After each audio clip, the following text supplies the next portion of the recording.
Alhamdulillahi Rabbil Alamin. Wassalatu wassalamu ala sayyidil anbiya'i wal mursalin wa ala alihi wa ashabihi ajma'in, amma ba'd. Ikhwatal iman, a'azani Allah wa iyyakum jami'an. Puji syukur kita kehadirat Rabb kita Allah Jalla wa'ala yang kembali mencurahkan kepada kita rahmat, taufik, hidayah, istita'ah, kemampuan untuk melakukan ibadah dan kebaikan, sehingga di malam yang penuh keberkahan dan kemuliaan ini kita masih bisa mengkaji ayat Allah dan hadis-hadis baginda Rasul sallallahu alaihi wasallam. Yub'atsu Mu'adz ibnu Jabal, kata Rasul dalam satu hadis, Mu'adz ibnu Jabal yang paling paham tentang perkara halal dan haram, tentang fiqh ini, ala rabwatin minal ulama'i wa fi riwayatin ala ramyatin. Ketika Mu'adz nanti di hari kiamat Allah bangkitkan satu lemparan batu lebih jauh dibandingkan para ulama lainnya. Dan itu kata para ulama kita, oleh karena Mu'adz ibnu Jabal, sahabat baginda Rasul ini, adalah sosok yang sangat paham tentang perkara fiqh halal dan haram, apa yang boleh, apa yang tidak boleh. Begitu pentingnya ilmu yang kita kaji ini, jamaah kaum muslimin, yaitu berdasarkan hadis-hadis baginda Rasul yang dirangkumkan oleh Imam Taqiyuddin Al-Maqdisi dalam kitabnya Umdatul Ahkam, pilar hukum-hukum syar'i berdasarkan hadis baginda Rasul sallallahu alaihi wasallam.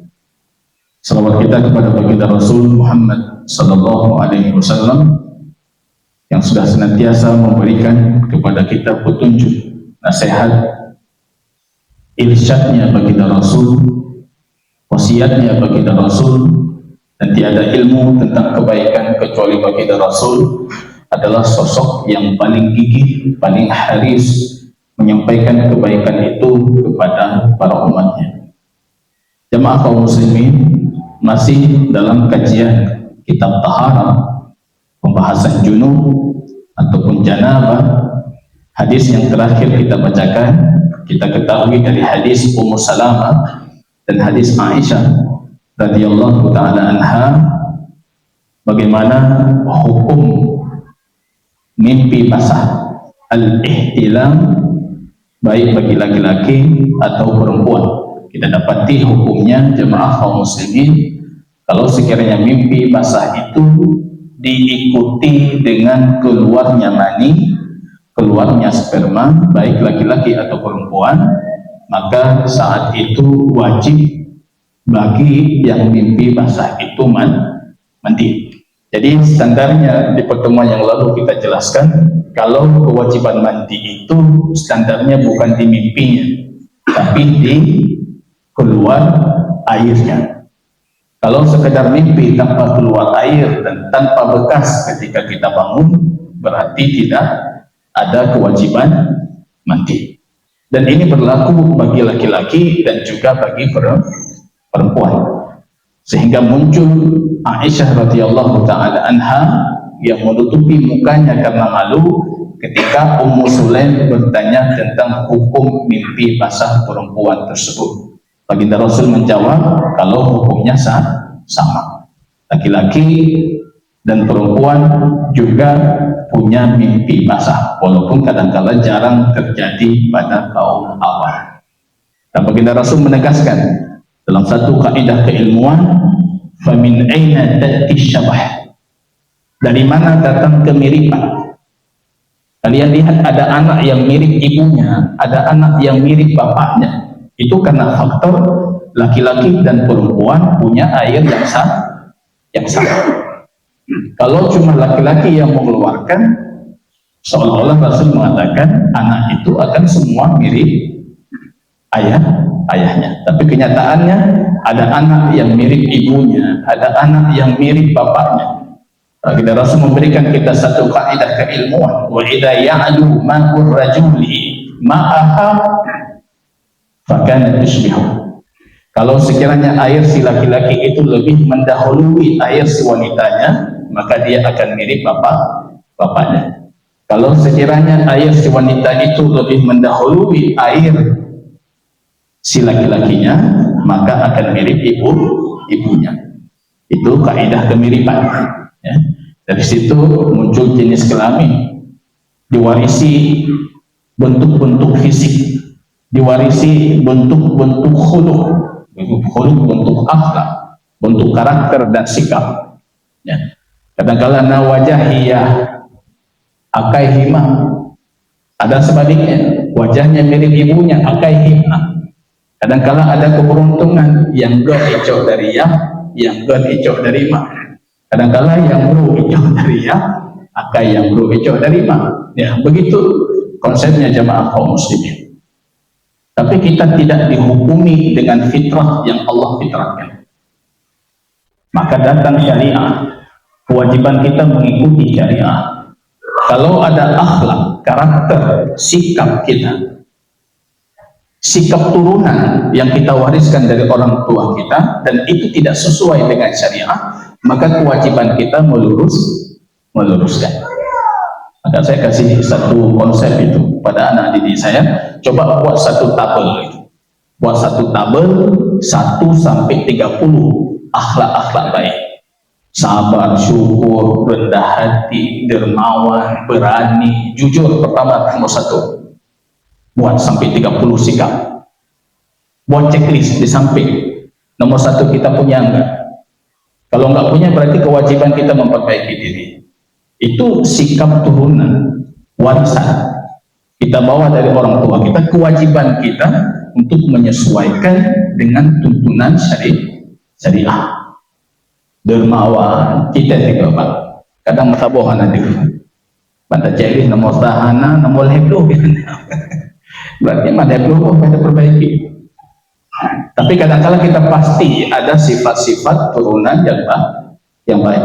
Begitu jamaah kaum muslimin rahimani wa rahimakumullah. Jadi kesimpulan hukumnya, kewajiban mandi janabah, mandi besar itu cuma untuk yang keluar maninya, keluar airnya. Berbeda halnya dengan jima, nanti akan datang hadisnya, wa illam yanzil. Walaupun airnya tidak keluar, selama sudah berlaku jima, berhubungan, maka sudah wajib mandi. Nah, ini berbeda. Kalau untuk mimpi basah, patokannya adalah keluar air. Kita lanjutkan hadis ini, dan ini masih berbicara tentang perkara amma yustahya, yang kadang-kala banyak orang merasa malu berbicara tentang hal ini, padahal ini adalah hukum Allah yang wajib kita pelajari dan harus kita sampaikan, kita dakwahkan. Menyemalai kata tempo tata lagi yo, dari mana kita dapat ilmu tentang perkara-perkara ini, Pak?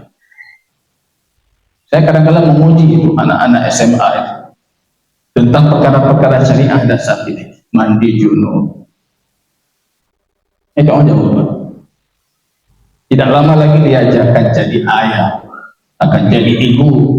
Siapa yang akan mengarahkan anak tentang hukum-hukum ini kalau mereka tidak punya ilmu?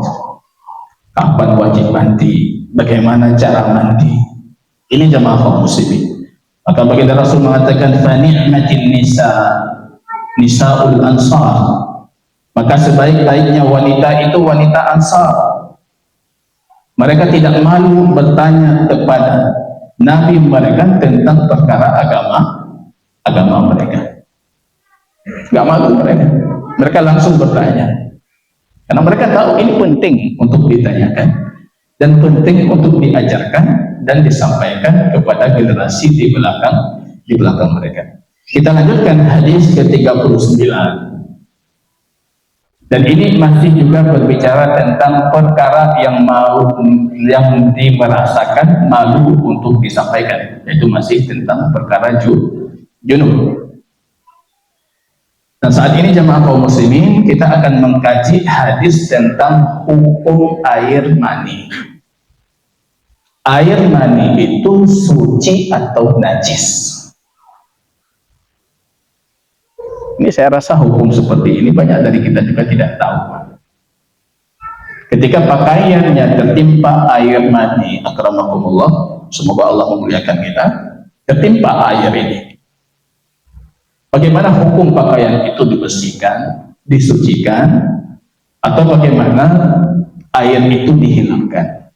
Ya, ini patut kita ketahui hukumnya, karena ini pembahasan agama kita. Ini jamaah kaum muslimin. Tentunya sebelum kita bertanya tentang hal ini, rupanya Aisyah, istri baginda Rasul Shallallahu Alaihi Wasallam, di sini sudah menjelaskan kepada kita hukum pakaian atau sesuatu yang tertimpa air mani. Karamakumullah. Hadisnya ada beberapa versi dari Aisyah radhiyallahu taala anha. Yang pertama, dalam satu kasus riwayat Imam Muslim, ini hadis dalam Umdatul Ahkam, sudah disingkat oleh pengarang kitabnya.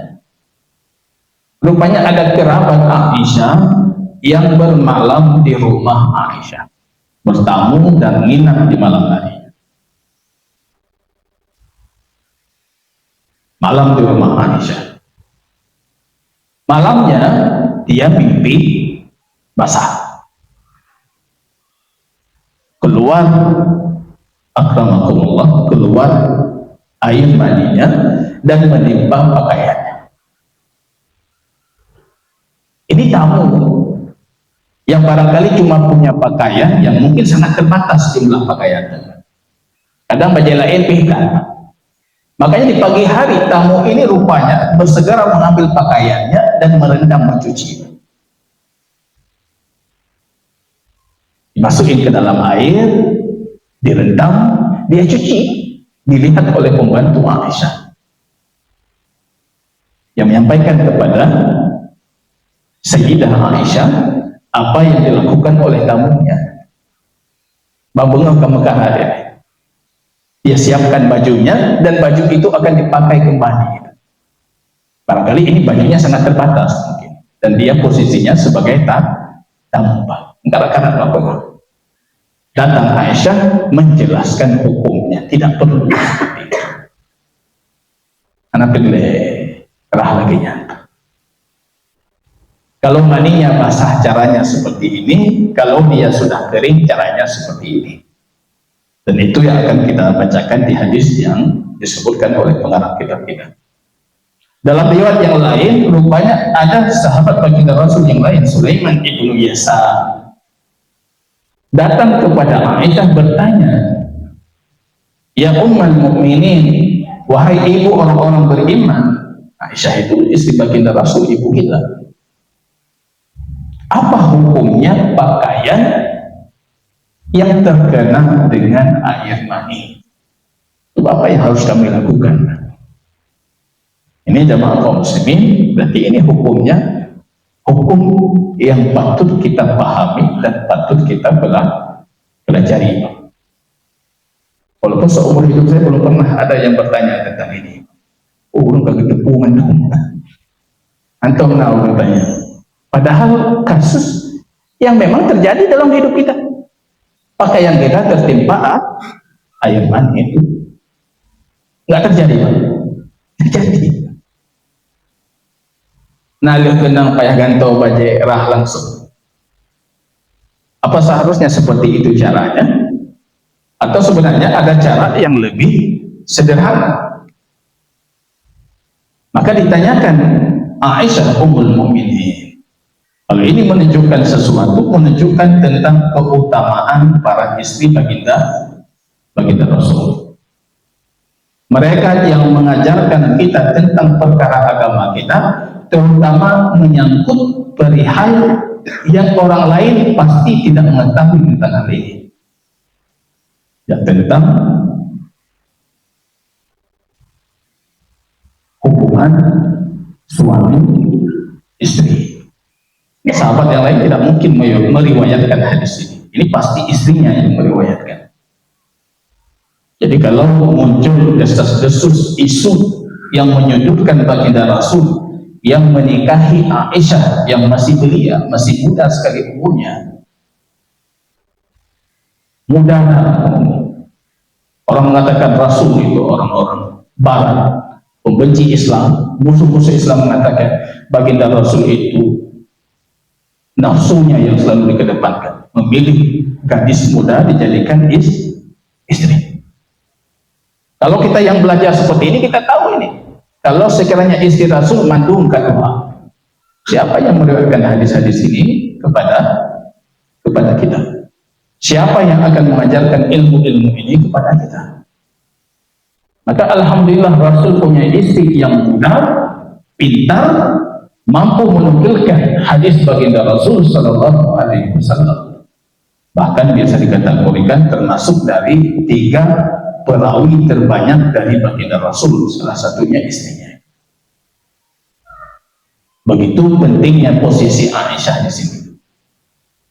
Beliau mengajarkan kita ilmu tentang ini dan beliau mendapatkan pahala dan ganjaran dari Allah Subhanahu wa taala terhadap ilmu yang beliau sampaikan.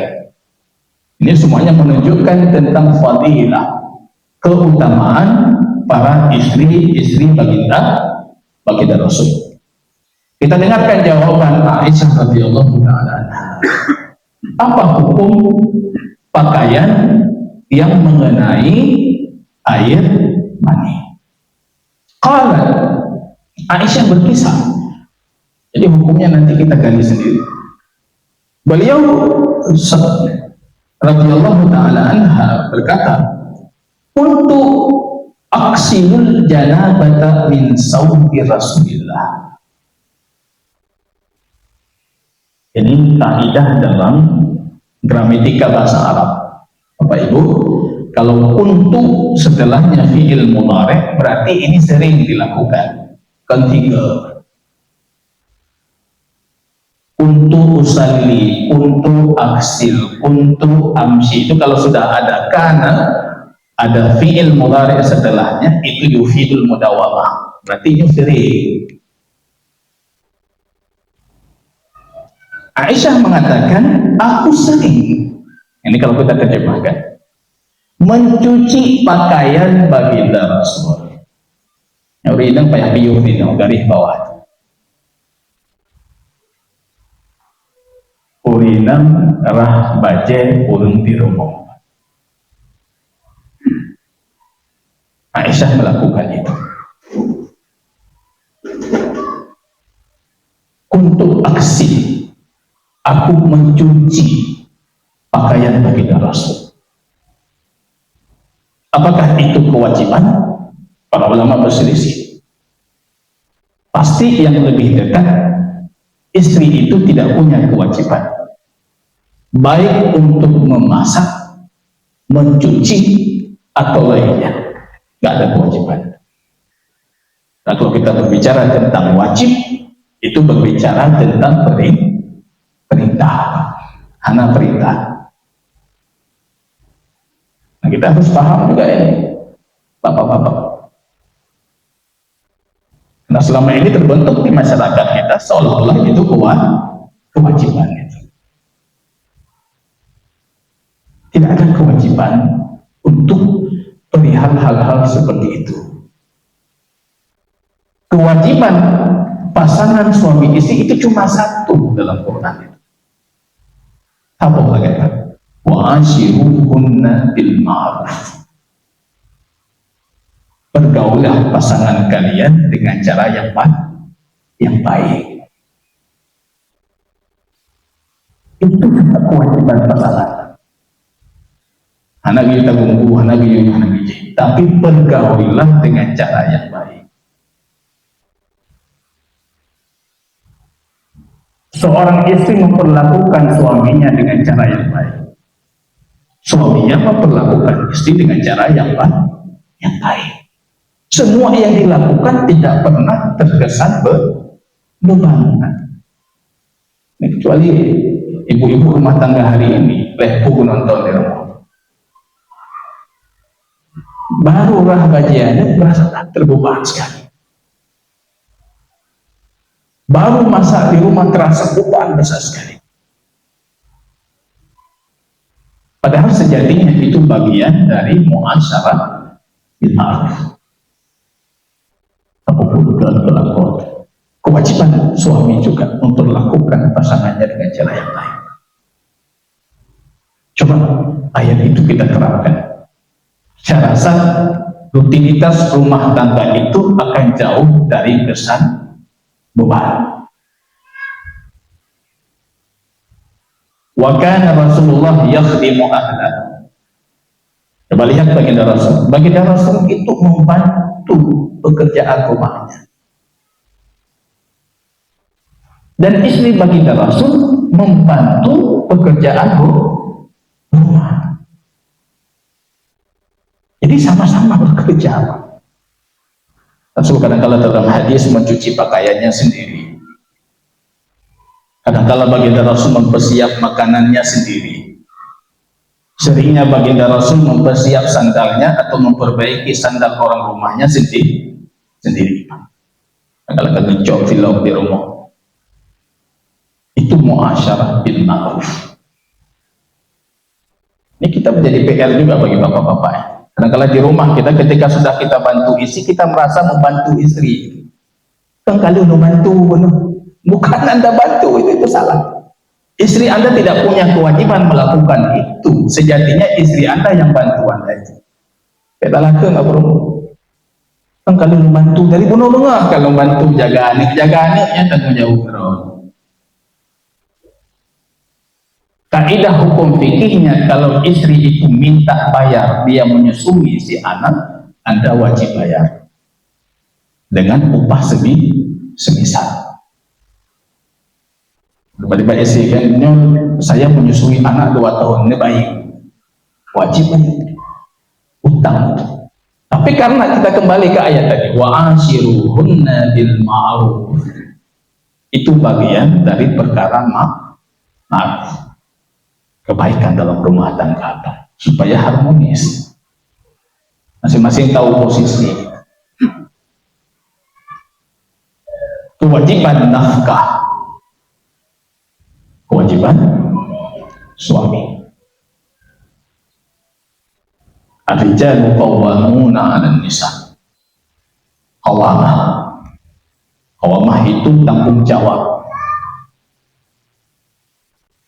Bima faddalu, atas kelebihan yang Allah karuniakan, akal, kekuatan fisik, kekuatan akal, wa bima anfaqu, atas nafkah yang kita bawa pulang ke rumah itu, maka kita punya tanggung jawab kepemimpinan dalam rumah tangga. Sedangkan wanita kewajibannya cuma satu, fasalihatun qanitatun abidatun, salihah saja. Qanitah, abidah, ta'i'ah. Qanitah itu kunut dalam ibadah, di rumah begitu. Dengan rohnya bagus. Ta'i'ah, cuma taat suami. Jadi dari sini munculnya tidak ada kewajiban memasak, tapi kalau suami minta memasak, ada kewajiban taat. Tapi kembali ke ayat tadi, wa ashiruhunna bil ma'ruf.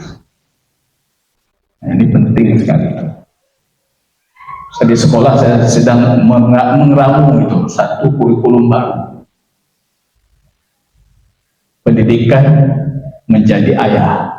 Anak-anak semua kita ajarkan supaya jadi ayah untuk ibadah ya. Karena kekhawatiran kadang-kala kita duduk dengan kepala-kepala KUA, orang-orang Kementerian Agama, orang-orang pengadilan syariah Islam, ketika mereka menyampaikan tentang betapa banyaknya kasus perceraian di tempat kita ini. Aceh besar pada Acehnya nomor 1. Bahkan kadang-kala perkara-perkara sepele. Nanti tepuh kita tahu saya dan rusak pilar peradaban kita kalau rumah tangganya hancur. Maka ashiruhunna bil ma'ruf, berikan yang terbaik untuk pasangan kita juga akan memberikan yang yang terbaik. Aisyah di sini menceritakan, kuntu aksilul janabah, aku mencuci pakaian baginda Rasul yang mengenai junub. Kalau kita terjemahkan secara tekstual, mungkin di sini bahasanya aku mencuci janabah baginda Nabi. Padahal janabah itu abstrak, maknawi. Bagaimana Aisyah mencuci? Berarti yang dicuci itu maninya. Aku mencuci janabah dari bajunya baginda Rasul, fayakhruju ila salah wa inna buqa'an ma fi sawbihi. Jadi bukan bajunya yang dicuci, tapi tempat air mani itu yang cuma dicuci oleh Aisyah. Rasul pakai baju itu keluar pergi salat, dan orang bisa melihat ada bekas cucian itu di baju baginda Rasul. Ini coba dibayangkan dulu di potongan hadis. Rasul ketika semayang, baju yang sudah mengenai junub, air mani. Ketika pakaiannya mengenai air mani, rupanya Aisyah itu mengambil baju itu, cuma mencuci bagian maninya. Keluar baginda Rasul, masih nampak orang lihat di baju baginda Rasul itu ada bekasan air. Begitu zuhudnya baginda Rasul. Begitu baginda Rasul tidak pilih berkaitan tentang pakaian. Atau memang kadang-kadang pakaian baginda Rasul sangat terbatas. Satus'aluna yawma idzin 'anil na'im. Sungguh kata Allah, kalian akan diminta pertanggungjawaban tentang pakaian. Bantah muka lemari dari atas diuk, pak samping lomnya kolom lamudang. Pateja Pak Khauri tari yang urun di bajih. Satus'aluna yawmal qiyamah, akan diminta pertanggungjawaban itu fadiyatullah. Baru keluar model baju terbaru, kita sudah bergegas untuk membeli. Satus'aluna yawma idzin 'anil na'im. Siapa yang seperti Rasul? Bajunya yang barangkali, mohon maaf, baju itu digunakan oleh baginda Rasul ketika beliau menggauli pasangannya, sehingga baju itu mengenai air mani. Tiba waktu salat, baginda Rasul mandi. Aisyah mempersiapkan baju salat baginda Rasul. Tempat maninya itu dicuci oleh Aisyah. Bukan bajunya yang dicuci, tempat maninya saja. Kedua, baginda Rasul Sallallahu Alaihi Wasallam menggunakan baju yang sama. Itu zuhud orang baginda Rasul, tidak pilih memilih tentang pakaian ya seadanya. Karena itu termasuk nikmat yang diminta pertanggungjawaban. Terutama ini bagi kaum hawa, ibu-ibu yang memang selera berpakaian itu lebih ibu-ibu dibandingkan kita kaum laki. Kecuali nasi beragam lagi orang yang ya ablo baju baru, ganto baju baru, akan diminta pertanggungjawaban. Dunia ini apa kalau kata para ulama gitu? Nikmat dunia itu apa? Yang paling nikmat dari duniamu apa itu? Kalau kita kumpulkan orang-orang berakal, yang paling hebat dari dunia ini apa? Baju terbaik apa? Kain sutra. Kain sutra itu apa? Muntahnya ular. Paling hayu baju yang muntah ular itu. Makanan terbaik apa? Madu. Madu itu apa? Muntah lebah. Gak ada yang dunia itu yang kekal abadi, yang hebat sekali. Terhebat itu bahkan sesuatu yang menjijikkan. Kalau Kalau kata para ulama kita menambahkan, yang paling hebat sekali lagi apa? Yang paling menarik, banyak orang-orang berakal berhubungan suami istri, dan itu pun tempat kotoran. Zuhur. Setidaknya yang kita pakai itu bisa kita pertanggungjawabkan di hari kiamat. Kalau memang Anda sudah melakukan itu, ya kumpulkan itu, berikan kepada mereka yang bisa menggunakannya, sehingga Anda terbebas dari hisab Allah di hari kiamat. Karena kalau pelajaran ini bukan kita peruntukkan untuk mereka yang awam, akhwat-akhwat yang pergi kajian juga.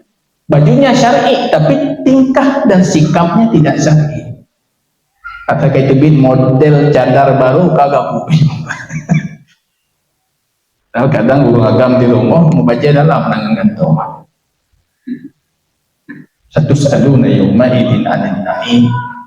An-na'im itu alif istigraqiyah, mencakup segala nikmat, akan diminta pertanggungjawaban. Jadikan baginda Rasul sebagai teladan kita. Kembali Rasul, baju yang beliau kenakan, mohon maaf, berhubungan dengan pasangannya, mengenai air mani itu, cuma dibersihkan bagian mani itu. Apakah dicuci karena memang mani itu najis, atau dicuci hanya sebatas untuk menjaga kehormatan baginda Rasul? Ini yang menjadi pembahasan dan hukum yang kita kaji tentang hukum air mani. Dicuci itu kenapa? Karena dia najis? Atau dicuci yang memang tidak mungkin Rasul keluar, mohon maaf, dengan di bajunya itu masih ada bekasan air mani.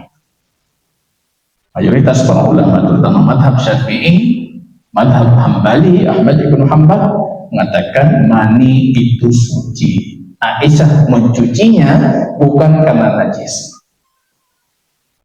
Itu yang lebih kuat secara dalil.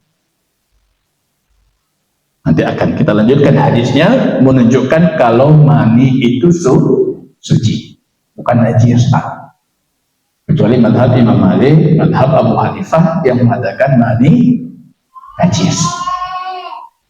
Kalau mani najis, ya kita diciptakan dari mani. Allah mensifatkan air mani itu dengan air yang hina. Memang keluar dari tempat yang dalam tanda kutip penuh kehinaan. Hina, tapi bukan hina itu najis. Maka dari situ lahir hukum anak yang baru lahir pun, ya mohon maaf, keluar dari kemaluan ibunya tetap dalam kondisi suci. Karena orang Maliki misalnya mengatakan, bagaimana dia suci padahal keluar hanya dari tempat yang keluarnya najis. Kita mengatakan, ya bukan semua yang keluar dari tempat keluar najis berhukum najis. Ini jamaah kaum muslimin rahimani wa rahimakumullah. Aisyah menceritakan, kuntu aksil janabata min saubi Rasulillah. Aku mencuci air mani dari bajunya baginda Rasul sallallahu alaihi wasallam, fayakhruju ila shalah. Kemudian baginda Rasul keluar dengan baju itu menuju salat. Jadi ini kadang-kala kita itu banyak masyarakat kita yang sangat protektif itu untuk perihal pakaian sholat, tapi berlebihan, bahkan cenderung sampai haram. Ada tukang-tukang yang kerja sama kami itu, ada kejadian terbayang dulu, oh ma Ustaz, anak lume bajalah ini bajanya aja, oh haji Ustaz, anak tak terbayang, padahal nggak ada hal yang menodai, tidak ada najis yang menimpa, tidak ada hal-hal yang haram. Dia meninggalkan sholat gara-gara kebutuhan untuk kesucian baju. Ya harum. Itu wiswas. Nggak perlu seperti itu. Baju yang Anda tidur itu boleh Anda gunakan untuk sholat. Pakaian yang Anda tidur itu boleh Anda gunakan untuk salat.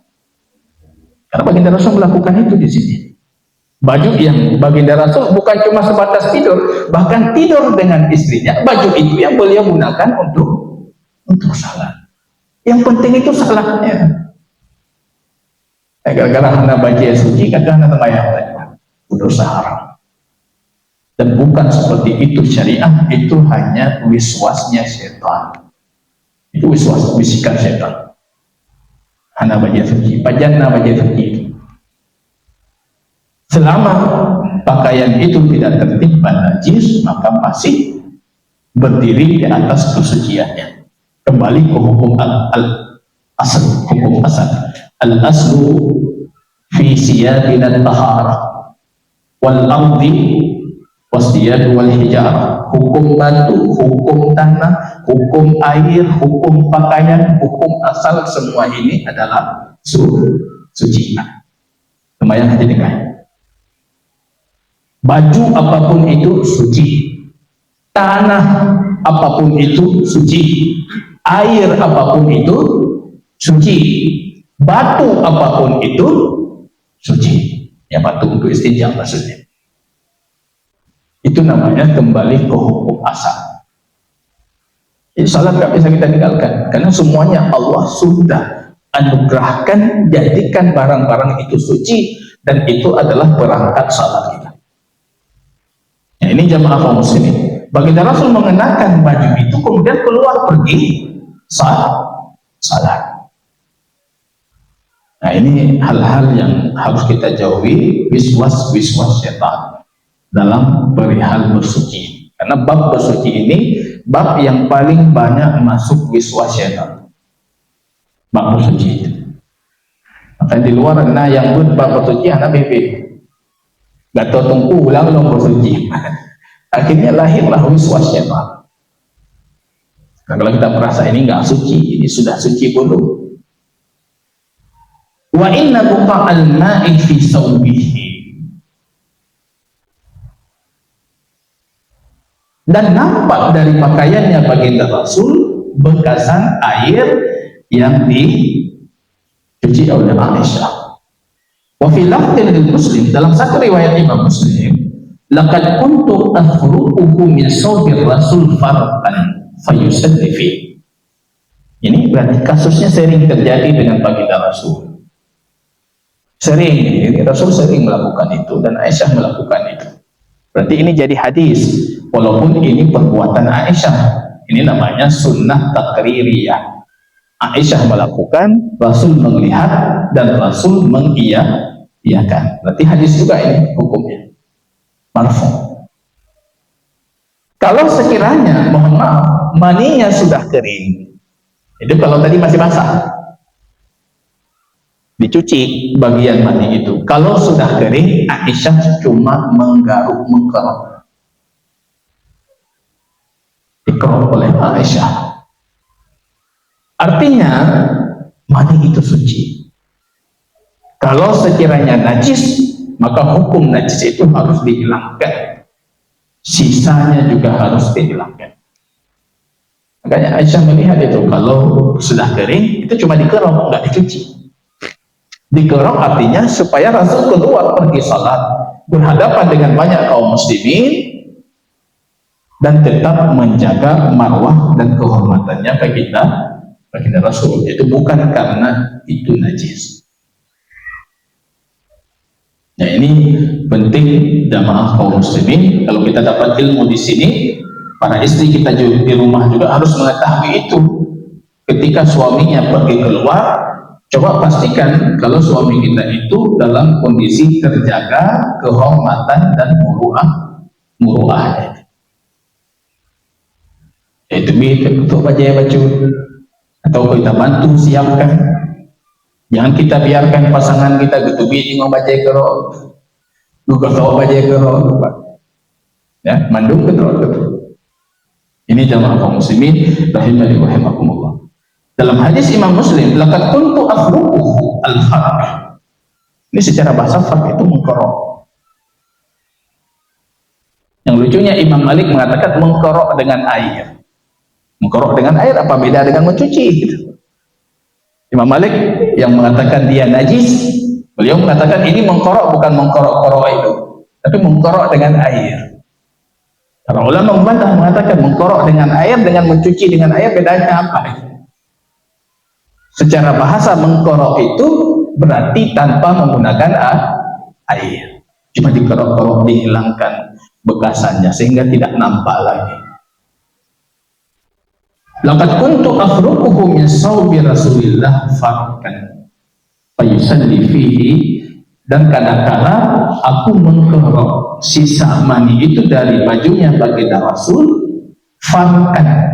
Aisyah di sini menguatkan, ini namanya maf'ul mutlak, afruquhu farkan, betul-betul aku kerok itu supaya tidak muncul pemahaman atau penafsiran kalau Aisyah itu bukan mengkerok, betul-betul aku kerok. Dan baginda Rasul salat menggunakan pakaian itu. Jadi hukumnya jamaah kaum muslimin, kalau pakaian kita tertimpa air mani atau sperma itu, kalau dia spermanya basah, cukup kita bersihkan bagian yang tertimpa sperma. Tapi kalau sudah kering, cukup kita mengkorok. Dan itu pun hukum, bukan hukum kewajiban, tapi lebih kepada perkara menjaga murah dan kehormatan pasangan. Karena kalau Anda butuh mau salat, baju lain tidak ada, yang ada baju. Kalau Anda tidak bersihkan, tidak ada kerok, tidak di rumah Anda salat, ya tidak masalah. Karena hukum mani itu dalam pandangan mayoritas para ulama berhukum suci. Di hukumnya suci. Jazakumullahu khairan. Sudah tiba waktu salat? Sudah? 2 menit lagi. Kalau ada satu pertanyaan barangkali yang mau didiskusikan, kita persilakan.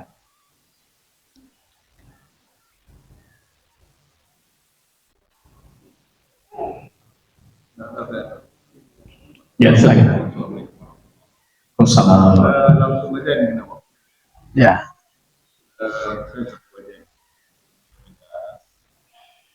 Ini juga banyak berusaha menegaskan. Ya. Kadang-kadang bingung begini, keterangan dari Nabi di orang masih ambil pendapat, itu yang membingungkan. Ya. Kalau tadi ambil pendapat seseorang, udah kacau. Hadis ini nggak ada fungsi lagi. Betul. Dan itu masalah. Kita ini bukan kata-kata Nabi atau pendapat. Karena orang ada 1000 orang 1000 pendapat. Ya, betul. Kacau itu. Saya bilang ini, tegas kalau memang ada dari Nabi, ambil saja dari Nabi. Kalau pendapat siapa saja bisa berpendapat. Ya. Ya kan? Apalagi zaman sekarang ini. Oke.